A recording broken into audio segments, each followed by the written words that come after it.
No matter how we make electricity, it takes up space. Electricity from coal requires mines and plants to burn it and convert the heat into electricity. Nuclear power takes uranium mines, facilities to refine the uranium, a reactor, and a place to store the spent fuel safely. Renewable energy needs wind turbines or solar panels. How much space depends on the power source. Say you wanted to power a 10-watt light bulb with fossil fuels like coal.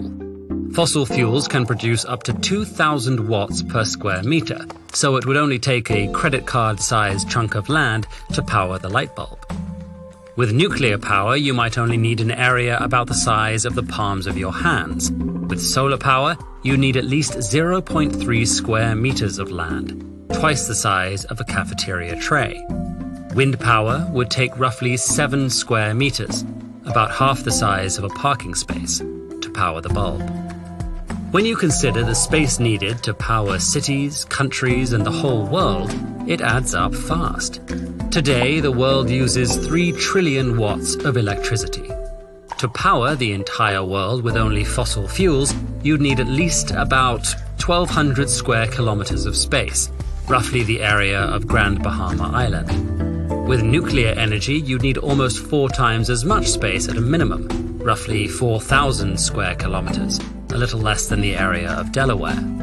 With solar, you need at least 95,000 square kilometers, approximately the area of South Korea.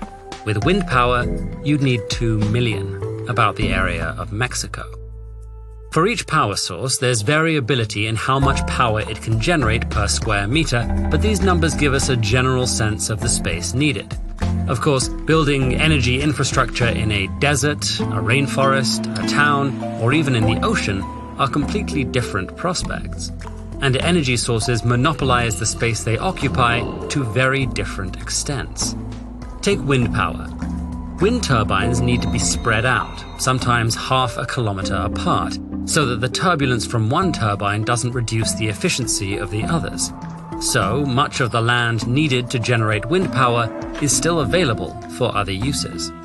But the baseline amount of space still matters, because cities and other densely populated areas have high electricity demands, and space near them is often limited. Our current power infrastructure works best when electricity is generated where and when it's needed, rather than being stored or sent across long distances. Still, space demands are only part of the equation. As of 2020, 2/3 of our electricity comes from fossil fuels. Every year, electricity generation is responsible for about 27% of the more than 50 billion tons of greenhouse gases we add to the atmosphere, accelerating climate change and all its harms. So although fossil fuels require the least space of our existing technologies, we can't continue to rely on them. Cost is another consideration. Nuclear plants don't emit greenhouse gases and don't require much space, but they're way more expensive to build than solar panels or wind turbines, and have waste to deal with.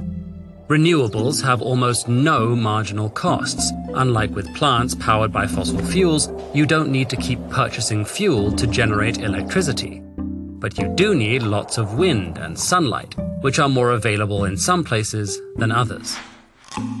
No single approach will be the best option to power the entire world while eliminating harmful greenhouse gas emissions. For some places, nuclear power might be the best option for replacing fossil fuels. Others, like the US, have the natural resources to get most or all of their electricity from renewables. And across the board, we should be working to make our power sources better, safer in the case of nuclear, and easier to store and transport in the case of renewables.